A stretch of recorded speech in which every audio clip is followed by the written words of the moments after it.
Hey guys, I'm Joel. Welcome back to a new video. Today's project is going to be to get the E46 able to drift easier than what it previously was. So my rear springs on the wagon are 7K rear springs. On BMWs, the spring sits inward on the control arm. It makes it so the effectiveness of the spring is even less than if it was just on the wheel, like a normal coilover in the front. So it's already a soft spring and it loses so much of its effectiveness because it's inwards and it's a wagon. So it's like so many things playing against me that the 7K I really thought was a big reason why the car was very hard to drift. So because of that, I ordered some Swift 16K springs. I ordered these separately because there's a chance that they're going to be too stiff because you got to compress them a little bit to get the shock on. So if they are too stiff, or if I buy new suspension, I can get them in a different spring rate like 14Ks or 12Ks. But I can definitely have just these 16Ks ready to go. And here they are. 16 is very stiff, but because of the wagon, I'm hoping that it equals out and it's not too bad. But let's get these installed. There's the part number if you're wondering too.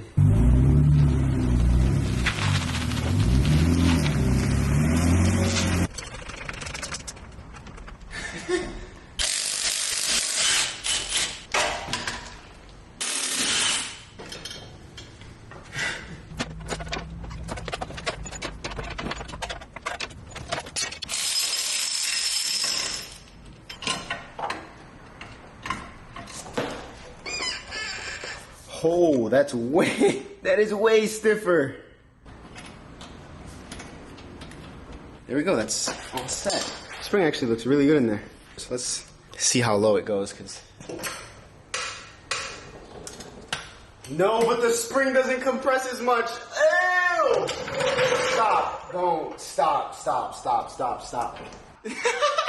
No, I had to order like a 2 inches smaller spring or something.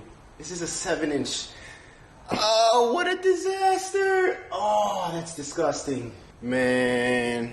The car is at a weird angle and maybe it's because of that. So I'm gonna pull it outside and hope it goes lower because this is, this is bad.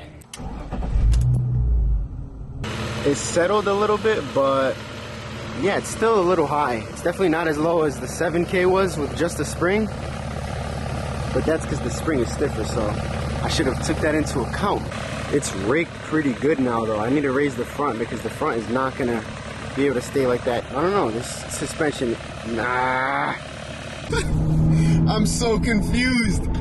The 16Ks cleaned up the suspension like 10 times. It literally rides 10 times smoother than what? This thing has been my daily for a good while now. This is the official daily, and then this is the daily when I want to drive something that's pretty fun. But it leaked all of its brake fluid out. I got in it one day, I pushed the brake pedal all the way in, like how I normally do, readjusting myself in the seat, and the pedal went to the floor. And I was like, wow, brakes feel horrible now. And then, like a week after that happened, I walked behind my car and I saw this puddle behind it, so.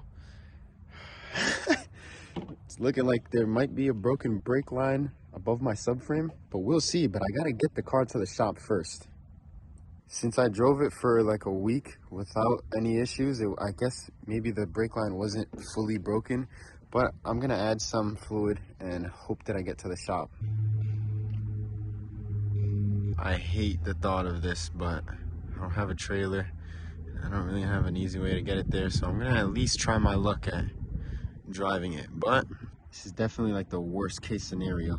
Driving a car with no brakes, I do not advise this. This is really stupid, but okay, so it wasn't all the way empty. Oh, it still has some, but it did leak a lot out of the rear, so I still have to make sure I check what's going on.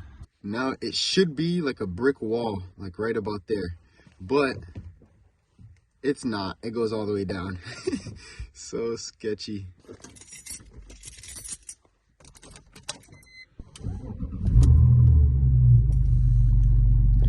Damn, gas on dumb low. Like what? This is so mushy. Let me get on the road. This is so bad.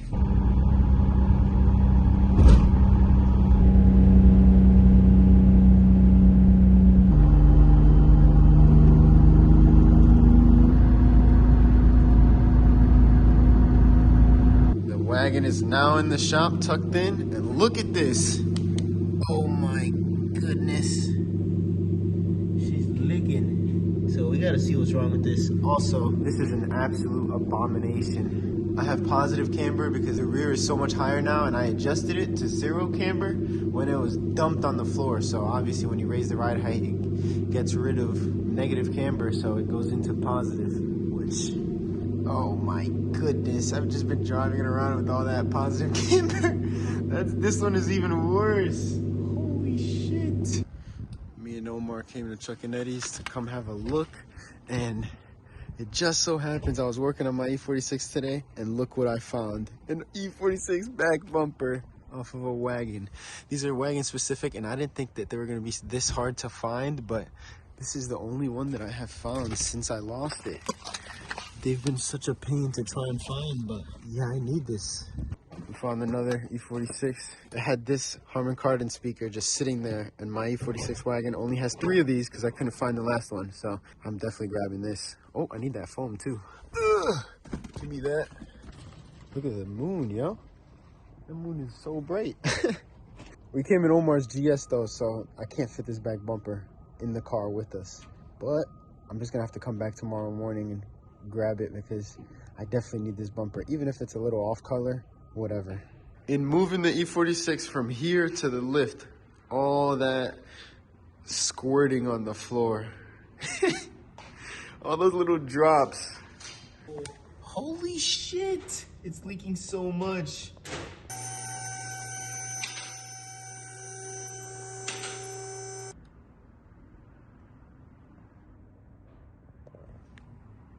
Where is the issue? We are checking. Oh, that? What? There it is. There it is. Sure, thank you, yo. But I see the brake line, it's definitely popped. Where does that line go? Oh, right here? I think that line goes from there all the way over top of the subframe, down and around over to here. And then where does that go? Oh shit, it just landed on my phone, yo. Yeah, this is a disaster. Oh, okay, it goes to right here. Ooh, that exhaust is looking real crispy. I should have painted it before putting it in, but that's whatever. We can shift our focus over to that brake line way in the deep end over there. I'm gonna try hitting it with some lubricant. I ran out of PB blaster, so I'm about to just spray some PB lube. This thing has been sitting on my shelf for probably like a year, but it doesn't spray anymore.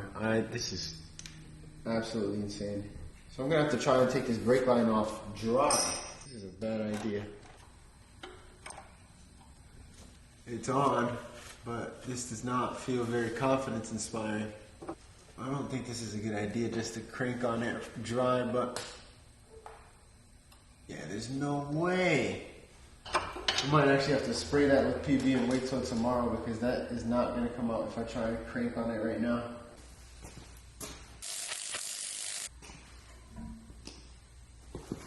Taking the wheel off gave me way more room to see what I'm working on. That brake line, I just got to pop it off.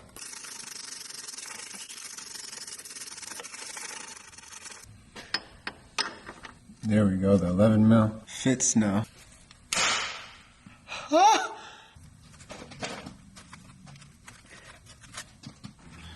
Look at all that wiggle room now. There's no way that this is gonna come out. Shit, yo. I need some rust penetrant. I got some of this stuff just now. Hopefully it doesn't stop spraying midway through the can like the other one did. But I can now attack it with some pressure. This is exactly what it needs. Let that sit for like 5 minutes. Damn, that whole block is just so rusty, like the line before it as well. I might just have to change the whole line because I hate the thought of losing brakes like how I did. I've already lost them, so POV action. Oh, oh, oh. There we go. I'm looking through the camera. Let that sit for a little bit.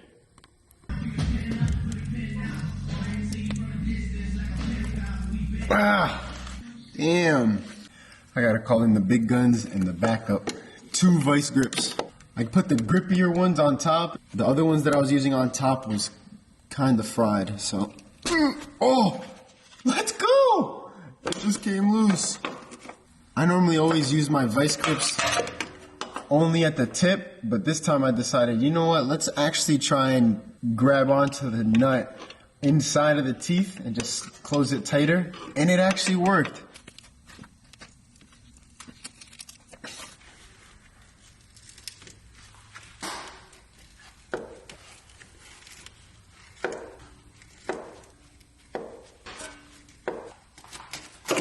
There we go. That line is out now. I'm gonna take the other end out. And there's this end. Anytime something is rusty, I just like to come in with this little brush and knock all the rust off so that my sockets and everything won't slip off. I do like to come off first time. Let's see. Let's see. Gotta hold the whole junction in place. Ow! Oh, digging straight into my hand. There's no way that actually got it. That just definitely twisted it.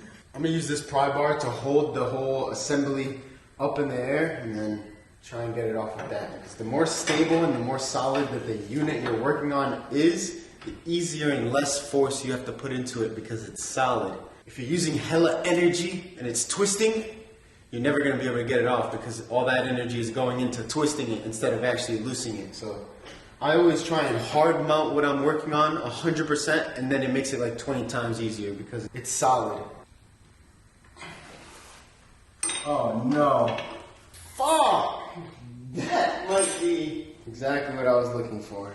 This is a classic example of messing something up while trying to fix another thing. I tried pulling that brake line to the right a little bit so I can have the vice grip vertical right there and get past this control arm. And in doing that, I pulled the brake line off of the body and it looks like it just completely let go right there at that junction. Oh no, that does not look good. I need some more room, yo. That was pretty sketchy. It's the next day now, and there's a whole bunch of fluid on the floor. Because I did some damage. So I just got to replace the entire brake line from the front master all the way till the back because this is just, there's no repair on this. This is too far gone, which I guess isn't the worst thing, but it's pretty annoying. Some good news though, I did get the bumper off of the Junkyard car and I brought it with me. It was 75 bucks and I got it with the whole support and shocks and everything.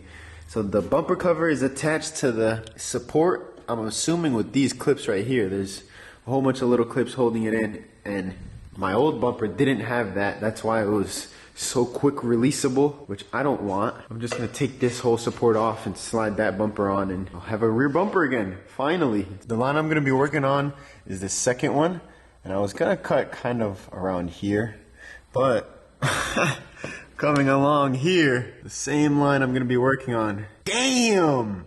That is just about ready to cause an issue.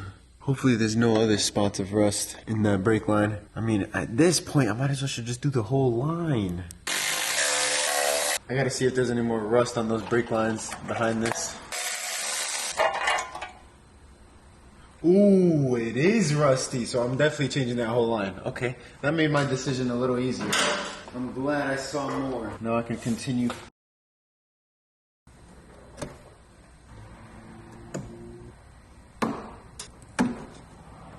Gently persuade it to pop out.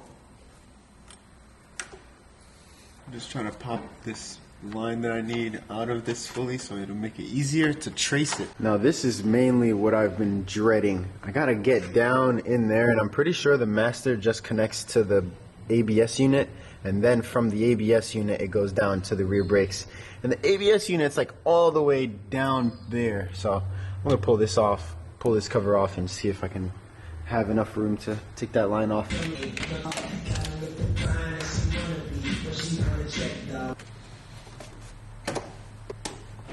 Boom! Boom! RP takeoff. There we go. I don't know which brake line is which at the ABS pump. I'm gonna crawl over there and wiggle the line around, and Omar's gonna tell me which one is the brake line that's moving, and that's the one that I'm gonna have to remove. I see it. See it? Yeah. So Omar said that the line right here that's marked is the one that was moving, and that turns into that nut right there. So I'm gonna try and pop that off. For my day ones. Woo. There we go. I just cracked it loose with the brake flare tool, 11 mil, and then I came in with an 11 mil wrench and twisted it off all the rest of the way.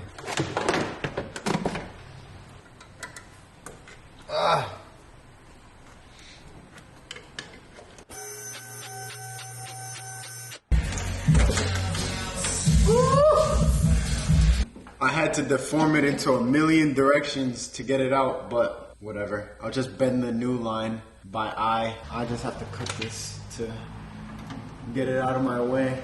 Is it a good idea to cut it? Yeah, because the other line is seized anyways up there too, so. Ow! That's why I needed to change that. I removed the strap for the gas tank on this side. Hopefully I don't need to drop the exhaust because I just need a little bit of room to pop this old brake line out of the old bracket.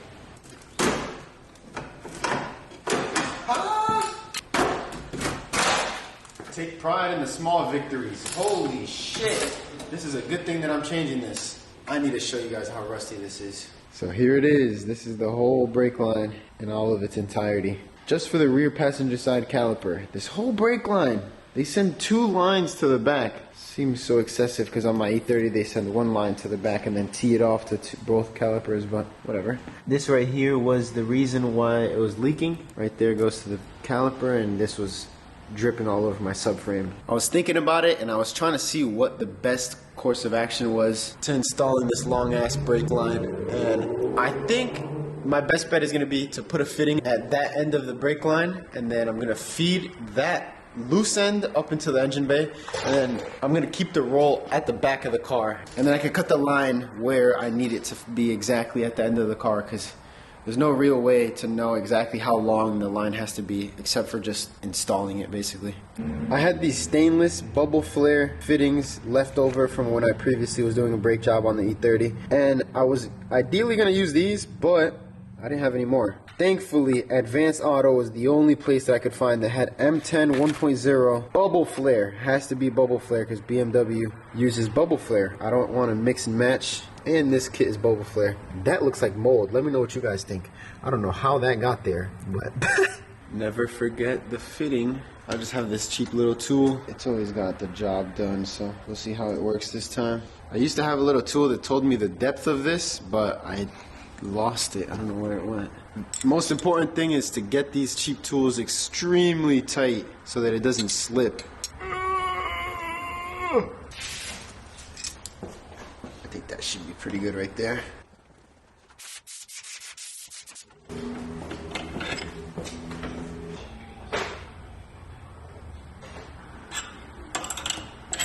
Oh. It leaves a little bit of marring on the brake line, but when the fitting goes on, it fully covers it, so it should be fine. Boom! Nice and covered up. I'm gonna start feeding the brake line in from back all the way over here, just so I know it's laying down where I need it to, behind everything that it needs.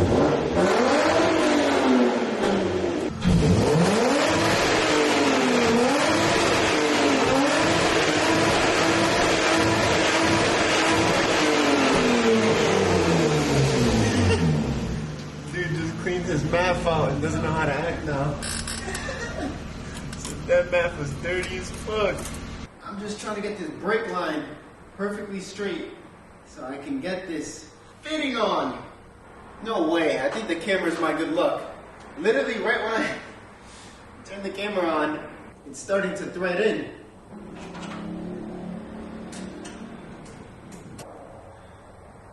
Fried. This is what it's looking like so far. It's very close to threading in, but the brake line has to be at the perfect angle so that it seats properly.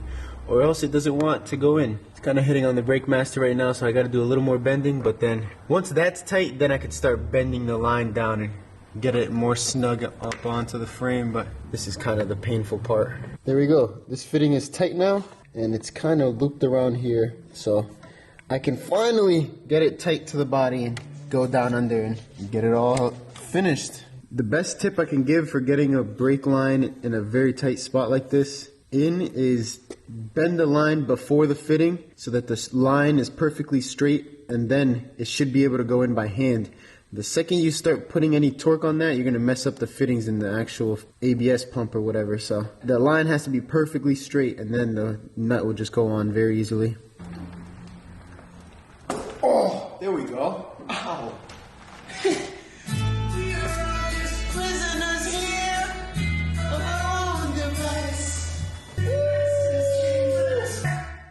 So I'm just slipping the brake line up, around, and over the gas tank, and it kind of worked.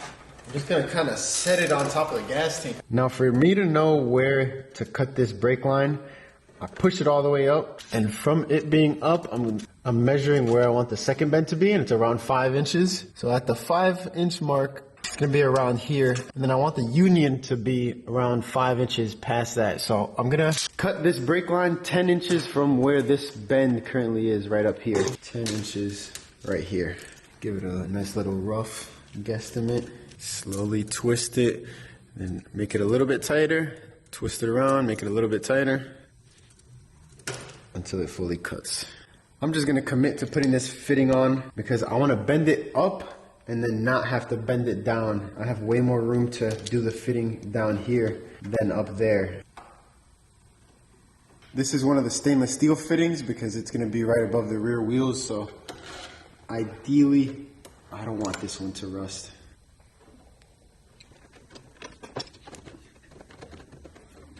There we go.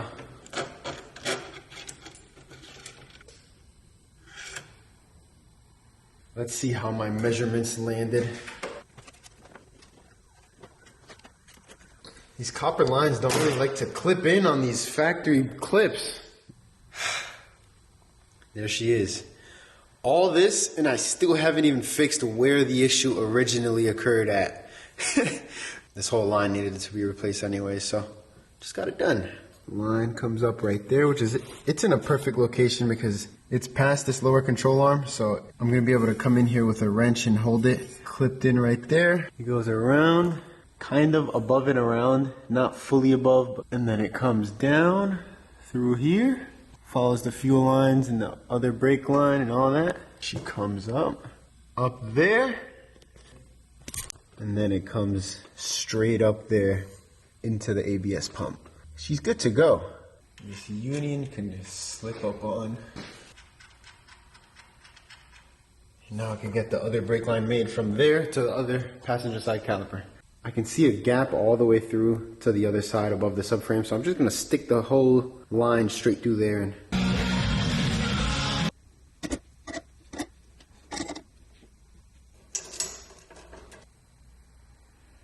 I'm gonna go ahead and give it a 90-degree bend because I know that this is gonna go into the union. How far down though? Let's see.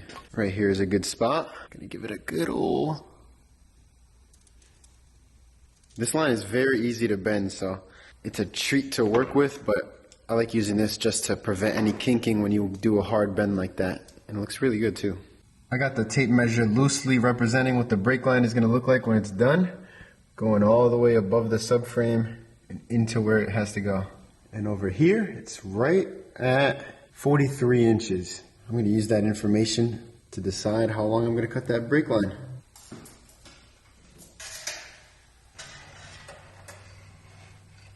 Boom! That's damn near perfect. You saw that?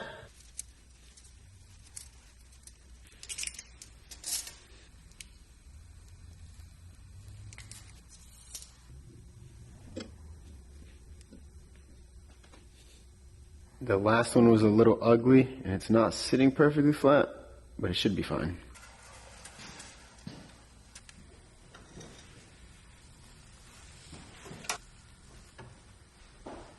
There we go, it's all tight. Now the only concern is that it's not very held in. There's no way that I can leave that loose. I'm gonna have to wrap the brake line in some electrical tape so that it clips in. Finally, I got most of the brake line all tucked in and clipped into place. And I got it all bent up so it's somewhat out of the way and not gonna be dangling around. And then this side, the brake line just goes up over the top. Got this brake line clipped up in there above the diff on both sides. So that means I can officially start bleeding the brakes.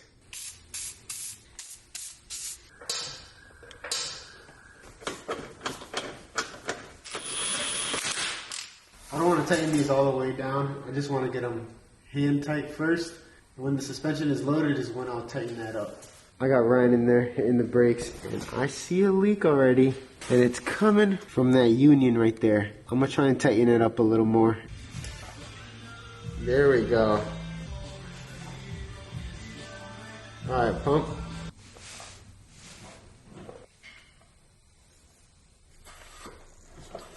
Hella air just came out. Yes, that's what I was looking for. All back together now. The only thing I gotta do left is get that little tray on under and get all the brake lines all fully tight under the car.